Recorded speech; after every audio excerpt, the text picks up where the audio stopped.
Shalom, on va étudier ensemble Bezrat Hashem un cours la sainteté de la synagogue. Il faut savoir que une synagogue, Bet Knesset, Chachamim, dans le Talmud, il l'appelle Mikdash Me'at, un petit sanctuaire. Depuis que le Bet Hamikdash a été détruit, et Bezrat Hashem, on prie tous qu'on aura le mérite de l'avoir construit Bezrat Hashem de nos jours.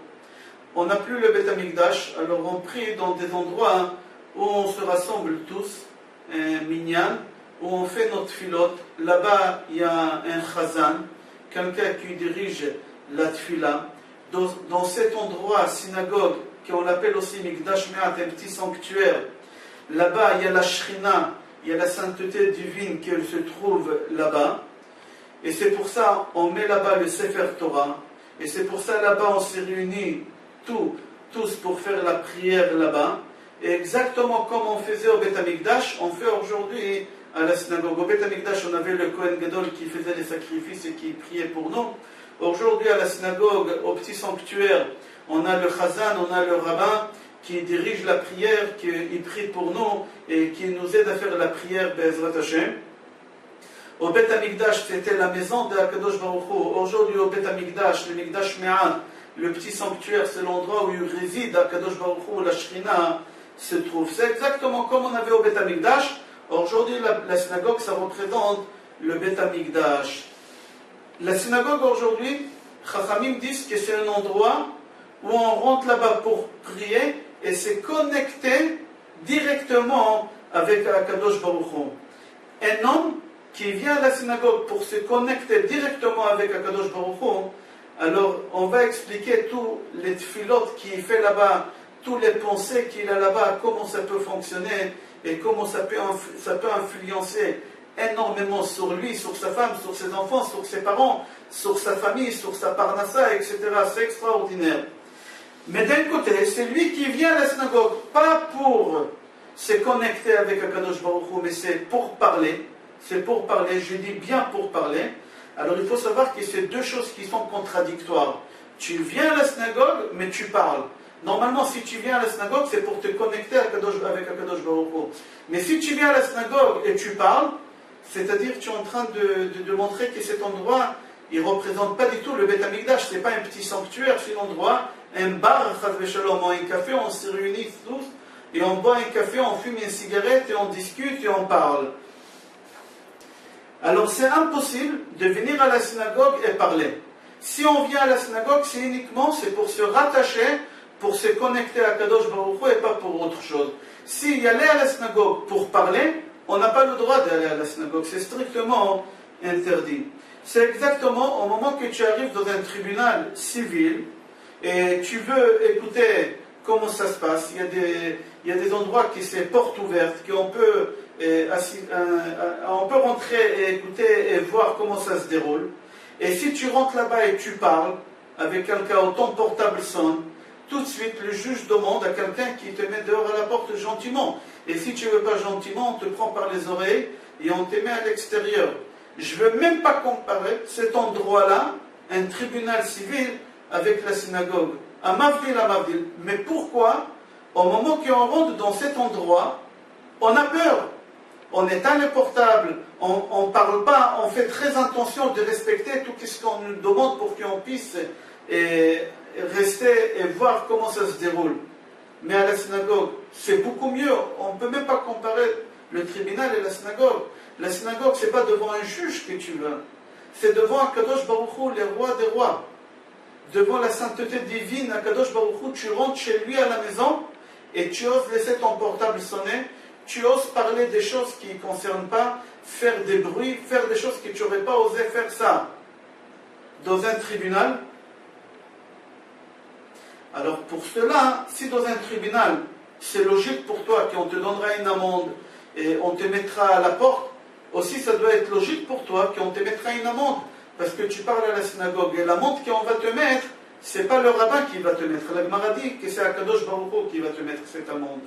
C'est Akadosh Baruch Hu qui va te faire payer. Je ne veux même pas avancer comment Akadosh Baruch Hu il va payer, mais avec le cours, vous allez comprendre tout seul comment c'est important et c'est grave pour la personne qui va à la synagogue pour parler. Si on y va à la synagogue, on ne prie pas parce qu'on est incapable de prier, parce qu'on ne sait pas prier, mais on s'assoit et on ne parle pas et on écoute, c'est sûr et certain qu'on a un salaire. On a un salaire des pas qu'on a fait, qu'on est resté, qu'on a écouté. Mais on n'a pas le salaire de la prière. Chacun il a son salaire. C'est lui qui va, qui s'assoit, qui ne parle pas et qui prie. Il a le salaire qui va à la synagogue, qui s'assoit, et il a aussi le salaire de la prière. D'accord? Mais c'est lui qui va à la synagogue, il ne peut pas faire la prière, mais qui s'assoit là-bas et qui ne parle pas, hein, même pas un seul mot. Alors il a des salaires par rapport au pas qu'il a fait, par rapport à ça qui s'est assis, qu'il a écouté la prière, etc. Il faut savoir l'importance que la Torah donne à des endroits tels que synagogue et Beth Midrash. Yaakov Avinu, la Torah nous raconte, au moment qu'il se sauve d'Israël, au moment qu'il se sauve de Haran, pour y aller, au moment qu'il se sauve d'Israël pour y aller vers Haran, ça a pris quelques semaines, cette route-là d'Israël à Haran. Il est parti à pied. Yaakov, il n'a rien pris avec lui. Il a fait la route à pied. Il n'avait rien, il avait sur lui un sac à dos avec un bâton qui marchait avec. Yaakov, presque avant d'arriver à Haran, il s'est rendu compte qu'il a raté quoi? Le Har HaMoria. Le Har HaMoria, c'est l'endroit où son grand-père, il a voulu sacrifier son père Yitzhak. C'est l'endroit où Adam Arishon, il a fait le sacrifice au moment qu'il a dit Mizmor Shir le Yom HaShabbat. C'est l'endroit où Caïn et Evel, ils ont fait le sacrifice. C'est l'endroit où Akadosh Baruch Hu, il a pris la terre pour créer la tête d'Adam Arishon. Il faut savoir qu'Adam Arishon, on l'appelle Chala, Chalato Shel Olam. Pourquoi? Parce qu'Akadosh Baruch Hu, il a pris la terre des quatre coins du monde, et il a créé tous les animaux. De chaque animal, il a pris un peu, il a créé le corps d'Adam sans la tête. C'est pour ça qu'on dit qu'Adam, il s'appelle Chala. Et de Har HaMoria, Akadosh Baruch Hu, il a pris la terre pour créer la tête d'Adam. Yaakov, il s'est rendu compte qu'il a raté cet endroit. Il a raté l'endroit où Noach, il a fait le sacrifice au moment qu'il est sorti de l'arche. C'est-à-dire que Yaakov, au moment qu'il s'est rendu compte, j'arrive à Haran, mais j'ai raté quelque chose. Qu'est-ce qu'il fait Yaakov? Il ne réfléchit pas deux fois, il retourne là-bas, et qu'est-ce qu'il fait? Il fait des sacrifices, il fait des prières. Pourquoi? Parce qu'il veut recevoir la bénédiction de Akadosh Baruch Hu. Il a dit, dans cet endroit, si on fait la prière, dans cet endroit, si on fait les sacrifices, c'est sûr et certain qu'Akadosh Baruch Hu, il donne la bénédiction. Aujourd'hui, tous les synagogues dans le monde, que ce soit en Israël, que ce soit à l'étranger, les synagogues, ils représentent le Mikdash Me'at, le petit sanctuaire où Akadosh Baruch Hu, il a fait toutes les choses qu'on a dit avec Abraham Avinu, avec Adam Arishon, etc. Le Midrash raconte que Yaakov, il était trop loin. Il a passé depuis longtemps le Har HaMoria, il s'est rendu compte trop tard. Qu'est-ce qu'il fait Yaakov? Il fait demi-tour. Il ne réfléchit pas deux fois. Il dit, même si c'est loin, je ne veux pas rater cet endroit. Il y a des gens qui vont à la synagogue, mais ils ne savent même pas où ils vont. Yaakov, il a dit, il ne faut pas que je rate cet endroit. Il a fait demi-tour pour y aller vers le Har HaMoria. Akadosh Baruch Hu, il voit qu'il a tellement ce désir de pouvoir rentrer dans cet endroit pour faire des prières, pour se connecter avec Akadosh Baruch Hu. Akadosh Baruch Hu fait un miracle, il le ramène devant lui, le Har HaMoria. Akadosh Baruch Hu, il détache le Har HaMoria, cet endroit-là, et il le ramène devant Yaakov pour que Yaakov il n'aura pas besoin de faire encore toute cette route pour rattraper l'endroit, pour faire la prière. Au moment que Yaakov rencontre cet endroit, Akadosh Baruch Hu, il lui fait un miracle, et en plein milieu qui fait les prières, Akadosh Baruch Hu, il fait coucher le soleil très très vite. La journée elle devait être encore longue, mais Akadosh Baruch Hu, il fait coucher le soleil pour la simple raison parce que Hachem il a voulu que Yaakov dorme dans cet endroit. Yaakov, il se prépare pour dormir, il met les pierres commencées autour de sa tête, il monte au lit et il dort. Et le rêve connu de Yaakov, qui rêve qu'il y a une échelle, que les anges y montent et qui descendent. Soulam Yaakov, il a connu ce rêve-là, que les anges y montaient et y descendaient. Le Midrash dit que le rêve qu'il a fait Yaakov dans cet endroit de Har HaMoria, c'était une prophétie qu'Akadosh Baruch Hu, il a donnée à Yaakov. Il lui a dévoilé la fin des temps. Comment ça va se passer? Non, aujourd'hui on se trouve, on se trouve à la fin des temps, et là Akadosh Baruch Hu, il a montré à Yaakov exactement comment nos jours ils vont passer. Il a vu là-bas tous les royaumes qui montent et qui descendent. Les anges qu'il a vu monter et descendre, c'est tous les royaumes qui montaient, qui faisaient du mal au béné Israël, et qui descendaient, c'est-à-dire qui tombaient, qui ont disparu de la scène mondiale. Et il a vu tout le mal que toutes ces nations, tous ces rois, ils vont faire à ses enfants. Il a vu, le Midrash dit, il a vu la Babylonie qui monte pendant 70 ans et après il tombe. Les Grèces, 180 ans, l'histoire de Hanouka, ils tombent. Il a vu que les Roms, ils ont monté, ils n'ont plus descendu. Là, Yaakov, il a eu peur. Au moment qu'il a vu que les Roms, ils vont monter, ils ne vont pas descendre, il a eu très peur. Au moment qu'il s'est levé, c'est marqué dans la Torah que Yaakov, il a eu peur. Il a eu peur de quoi? La Torah, elle n'explique pas. Le Midrash dit que Yaakov, il a eu peur, qu'il a vu que les Roms montent, c'est le monde occidental, le Rome, ils montent et qu'ils ne descendent pas. Akadosh Baruch Hu console Yaakov. Il dit à Yaakov, Altira Yaakov, n'aie pas peur, ne crains pas Yaakov. Je te promets qu'Akadosh Baruch Hu, il va protéger, il va garder tes enfants dans cet exil des 2000 ans. La première exil, c'est de la Babylonie qu'il a vu 70 ans, c'est marqué noir sur blanc dans la Torah. Le temps que cet exil il va durer 70 ans. Le même nombre d'années qu'on était en Israël et qu'on n'a pas fait le Shnat HaShmita. Au moment que Yaakov se réveille, il dit Yaakov, Achem yesh Hashem bamakom hazeh ve'anochi lo yadati. Je me trouve dans un petit sanctuaire, je trouve dans une synagogue.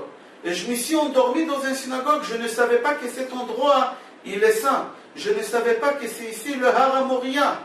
Akadosh Baruch Hu, il a fait coucher vite le soleil. Le Har HaMoriah, il était trop loin. Et Akadosh Baruch Hu, il a arraché le Har HaMoriah, il l'a ramené vers Yaakov. Yaakov, il ne savait pas que c'était Har HaMoriah. Le Midrash dit que Yaakov a dit, si je savais que je me trouve ici dans le petit sanctuaire de Har HaMoriah, j'aurais pas dormi. Je ne me serais pas laissé y aller comme ça. Parce qu'on n'a pas le droit de parler, on n'a pas le droit de dormir dans un petit sanctuaire. On n'a pas le droit d'y aller dans une synagogue et dormir dans une synagogue. On n'a pas le droit d'aller dans une synagogue et parler dans une synagogue. On n'a pas le droit d'aller dans une synagogue et manger dans une synagogue. Rav Ovadia Yosef Zecher Tzadik Vekadosh Livracha dit dans ses livres qu'on n'a pas le droit de célébrer des mariages dans des synagogues. En France, on a cette coutume de célébrer tous nos mariages dans les synagogues. Chacun y fait d'après ses coutumes. Rav Ovadia Yosef il dit qu'on n'a pas le droit d'après la halacha de célébrer des mariages dans des synagogues. Et c'est pour ça en Israël, jamais on a vu qu'on a célébré, c'est rare. C'est les Français qui se marient ici en Israël, ils font dans la grande synagogue d'Yerushalayim, mais d'après la halacha, on n'a pas le droit. Yaakov dit comme ça, moi j'aurais été d'accord de perdre toutes les bénédictions que mon père il m'a données. C'est connu qu'Yaakov il s'est sauvé de la maison. Pourquoi? Parce qu'il a pris les brachot à Esav. Il a dit, j'aurais été d'accord de perdre tous les brachot, toutes les bénédictions que mon père il m'a données. J'aurais été d'accord de perdre toutes les promesses que mon père il m'a dit, qu'Akadosh Baruch Hu il m'a donné pendant ce rêve-là, mais uniquement pour la seule chose de ne pas dormir dans cet endroit qu'on n'a pas le droit. Le petit sanctuaire, une synagogue, on n'a pas le droit de dormir. J'ai fait une erreur. Je préfère de tout perdre, mais seulement qu'Akadosh Baruch Hu me pardonne pour ce que je viens de faire. Qu'est-ce que Yaakov veut nous enseigner? Une base extraordinaire. Qu'un homme, au moment qu'il arrive dans une synagogue, il est obligé de respecter, il est obligé d'honorer cet endroit, c'est la maison d'Akadosh Baruch Hu. Comme tu rentres dans la maison de quelqu'un, tu ne te permets pas à rentrer avec de la boue sur tes chaussures. Tu n'as pas le droit de rentrer à la synagogue avec des chaussures sales. Comme tu n'as pas le droit de rentrer dans une maison, tu ne t'aurais pas permis de rentrer dans une maison et dans une façon pas correcte. Non plus, tu n'as pas le droit de rentrer à la synagogue. Et encore et encore. Il faut savoir que Moshe Rabbeinu aussi, au moment que Hachem se dévoile à Moshe la première fois, dans le Sné, alors Akadosh Baruch Hu demande à Moshe Rabbeinu, Shal na'alcha me'al raglecha, ki ha'makom asher ata omed alav admat kodesh. Akadosh Baruch Hu dit à Moshe Rabbeinu d'enlever ses chaussures parce que l'endroit où il se trouve, c'est l'endroit qui est saint. Il faut savoir aussi que Yoshua, la veille qu'il est parti conquérir la ville de Jéricho, il y a l'ange qui demande à Yoshua d'enlever ses chaussures. Pourquoi? Parce qu'il se trouve dans un endroit saint. C'est-à-dire, Moshe Rabbeinu, il s'est trouvé dans un endroit saint où ça représente le petit sanctuaire, le petit Beth Amikdash, qu'aujourd'hui on appelle ça les synagogues. Pardon, Yoshua aussi, il s'est trouvé dans un endroit qu'on l'appelle Mikdash Me'at, et Akadosh Baruch Hu demande, à Moshe Rabbeinu et l'ange demande à Yoshua d'enlever les chaussures. Pourquoi? Parce que l'endroit où on se trouve, c'est un endroit saint, et on doit respecter cet endroit-là. Dans une synagogue, on a le droit de faire là-bas une seule chose, c'est la prière. La synagogue, ce n'est pas un endroit où on prie et on parle. Il n'y a pas et. Une synagogue, c'est uniquement pour une seule chose, faire de la prière, mais pas parler. On raconte sur le tzaddik Rabbi Meir Abu Hatzera Zecher Tzaddik Kadosh Livracha, qu'il a habité ici chez nous à Ashdod, qu'on raconte sur lui qu'un jour il a fait la route de la yeshiva à la synagogue, à sa synagogue. Et il y a un élève qui l'accompagnait, Rabbi Meir Abu Hatzera, et au moment qu'ils ont arrivé devant la synagogue, Rabbi Meir Abu Hatzera, il s'est arrêté 5 minutes, c'est long 5 minutes, il s'est arrêté devant la porte de la synagogue, en silence, et après il a ouvert la porte de la synagogue et il est rentré. Il a fini de faire mincha, et il est sorti de la synagogue. Il n'a pas parlé, il n'a rien dit, ni à la rentrée, ni à la sortie. Même au moment qu'il est sorti, quand l'élève lui a demandé pourquoi tout ça, il lui a dit, je dois me préparer psychologiquement et je dois me préparer aussi physiquement que je vais rentrer dans un endroit que c'est l'endroit le plus important qu'aujourd'hui on a. Aujourd'hui, l'endroit le plus important qui représente le Beth Amikdash, c'est une synagogue. Il y a des gens qui rentrent à la synagogue avec un portable allumé. Il y a des gens qui rentrent à la synagogue avec leurs courses. Il y a des gens qui rentrent à la synagogue parce qu'il fait froid, il y a la clim qui est allumée ou le contraire. Le Admor Megour, il a dit qu'au moment que les Allemands, ils ont pris une ville après l'autre en Europe, la première chose que les Allemands et Marchimam ils faisaient, ils brûlaient les synagogues. Mais au moment qu'ils ont arrivé dans les pays de Nord-Afrique, qu'ils ont arrivé en Tunisie, ou que ce soit au Maroc, ils n'ont pas touché les synagogues. Pourquoi? Dans l'Europe centrale, ils ont brûlé d'abord les synagogues et après ils ont attaqué les Juifs. Et au moment qu'ils ont parti en Nord d'Afrique, ils n'ont pas touché les synagogues. Le Admor Megour dit pour la simple raison que les Sfaradim, ils respectent énormément la synagogue et qu'ils ne se permettent pas de parler dans une synagogue. Que chez eux, c'était moins important que chez les Sfaradim. Et l'Admor Megour raconte qu'à Antwerpen, en Belgique, ils avaient une synagogue que le shamash, il avait un pancarte dans sa poche. Au moment qu'il y a un nouveau invité qui rentrait à la synagogue, qui cherchait une place, le shamash il retirait cette pancarte et lui montrait sur le pancarte, c'est marqué « Chez nous, on ne parle pas. Si vous voulez parler, allez dehors. Si vous voulez prier, je vous trouve une place. » Il lui donnait une place. Cette synagogue, à Antwerpen, jamais il parlait. Et au moment que les Allemands ils sont arrivés à cet endroit-là, ils n'ont pas touché cette synagogue. Ils ont brûlé, ils ont détruit toutes les synagogues. Mais c'est la seule synagogue où ils n'ont pas touché. Pourquoi? Parce que c'est la seule synagogue, l'Admor Megour dit, que dans toute la Belgique, qu'ils ne parlaient pas. Et toutes les synagogues en Belgique, ils ont brûlé. C'est la seule synagogue en Belgique qu'ils n'ont pas brûlé. C'est marqué dans la Gemara, sache qu'Akadosh Baruch Hu voit avec un mauvais œil, si on peut dire, la personne qui parle dans une synagogue. La Gemara raconte qu'une femme a vécu très longtemps. Elle a atteint presque l'âge de 114 ans. Et elle a voulu partir de ce monde-là. Elle est partie voir Rabbi Yosef Bar Khalafta. Et elle a dit à Rabbi Yosef Bar Khalafta, j'ai plus de goût de vivre. Au moment que je mange la nourriture, je ne profite pas. Ça y est, c'est fini, je suis âgée, je suis vieille, j'ai tout vu dans ce monde. Et je n'ai pas d'utilité, je veux quitter ce monde, je veux partir au monde. je vais arriver au paradis. Rabbi Yosef bar Khalafta, il lui a dit, si tu veux mourir vite et pas finir l'année, va dans une synagogue et au moment qu'ils lisent la Torah et au moment qu'ils font la prière, parle et tu verras. Elle est partie à la synagogue, la Gemara raconte, elle a parlé. 3 jours après, elle a eu une maladie. 10 jours après, elle est morte. Elle n'a pas passé le 15 jours, la Gemara dit. Les 15 jours, elle n'a pas passé, elle est morte. Tellement on voit de cette Gemara comment c'est important de ne pas parler dans une synagogue. Le salaire, on comprend. Longue vie. Dans la Torah, c'est marqué uniquement dans 2 mitzvot le salaire. Kibudorim arichut yamim, shiluach haken arichut yamim. D'ici dans la Gemara, on comprend qu'il y a une autre mitzvah qui est la récompense dans ce monde, c'est arichut yamim, longue vie. Celui qui ne parle pas à la synagogue, longue vie en bonne santé. Cette femme, elle n'était pas malade. C'est seulement au moment qu'elle a parlé à la synagogue, comme il lui a conseillé Rabbi Yosef bar Khalafta, elle est tombée malade 3 jours après 3 jours. Elle a eu, qu'est-ce qu'elle a eu? La Gemara dit qu'ils ont raconté à Rabbi Yochanan que Rabbi Yochanan, lui, il habitait en Israël. Et ils lui ont dit que les Juifs des Babylonies, des Babel, ils vivent très longtemps. Pas comme en Israël. Lui, il a dit, j'arrive pas à comprendre comment c'est possible d'avoir une longue vie plus qu'en Israël, puisque c'est marqué dans Kriyat Shema, c'est marqué dans la Torah. Vous allez avoir longue vie, vous et vos enfants, sur la terre d'Israël, pas en Babylonie. Comment ça se fait qu'en Babylonie, les gens y vivaient beaucoup plus longtemps que les gens qui habitaient en Israël? Il a commencé à faire des recherches, Rabbi Yochanan, jusqu'à qu'il a dévoilé pourquoi. En Babylonie, les gens ne parlaient pas à la synagogue.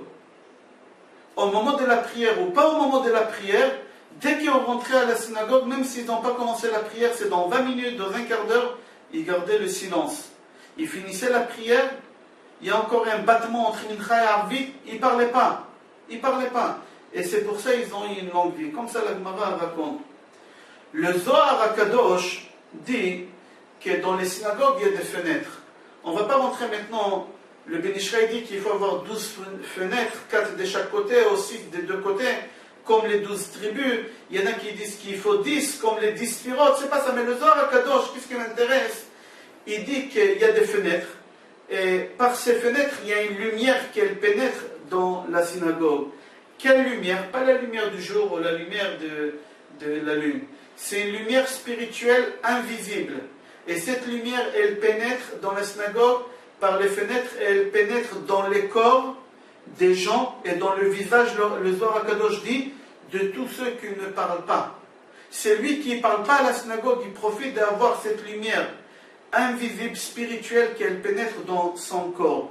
Et cette lumière accompagne cette personne-là pendant toute sa journée, jusqu'au lendemain, elle accompagne cette lumière-là. On va parler d'un autre sujet, le salaire des pas qu'on fait pour y aller à la synagogue. Le Zohar HaKadosh dit, au moment qu'on parle de salaire des pas de celui qui fait pour y aller à la synagogue, mais il faut continuer, il ne faut pas s'arrêter là, mais qui ne parle pas. Celui qui fait des pas pour y aller à la synagogue, et il parle, qu'est-ce qui se passe? Il fait des péchés. Chaque pas qu'il fait, c'est un péché. Mais le Zohar HaKadosh dit, celui qui va à la synagogue et il ne parle pas, chaque pas qu'il fait, alors là, c'est considéré comme une mitzvah. Regardez un pasuk dans la Torah concernant Dina, la fille de Yaakov. Au moment que Shechem ben Hamor, le fils de mère de la ville de Shechem, il a violé Dina, ses frères, ils ont dit, Shimon et Lévi, ils ont dit, Akazona ya'ase et achotenu? Est-ce que c'est une prostituée qui l'a rendu notre sœur? Mais le Targum Yonatan, bizarrement, il n'explique pas comme c'est marqué. Comme je dis, Akazona, est-ce qu'il comme une prostituée, Ya'ase et achotenu, il a rendu notre sœur? Le Targum Yonatan, il écrit carrément autre chose, je cite à l'intérieur, le Targum Yonatan dit comme ça. Ledaber bebet knesset mavi machalot vegzerot raot. Parler dans une synagogue, ça apporte des maladies et des mauvais décrets. Quel rapport Dina, où on voit ici le prénom Dina, prostituée, notre sœur. Mais tout ça c'est codé. Le Targum Yonatan dit, une synagogue, ça représente quoi? La virginité, la pureté d'une fée juive. Et c'est lui qui pénètre dans cet endroit sanctuaire, un petit sanctuaire. Il parle là-bas, il fait des choses qu'on n'a pas le droit de faire dans une synagogue. Il apporte sur lui des maladies et des mauvais décrets. Et je ne vais pas citer les mauvais décrets que la Gemara développe. On va raconter une histoire sur le Harizal, le Hari Akadosh, et on finit ce cours-là. Le Hari Akadosh dit à ses élèves, promettez-moi et engagez-vous moi maintenant de ne pas parler dans la synagogue, et je vais vous montrer quelque chose que vous ne verrez jamais. C'est quelque chose que vous n'avez pas le droit de voir.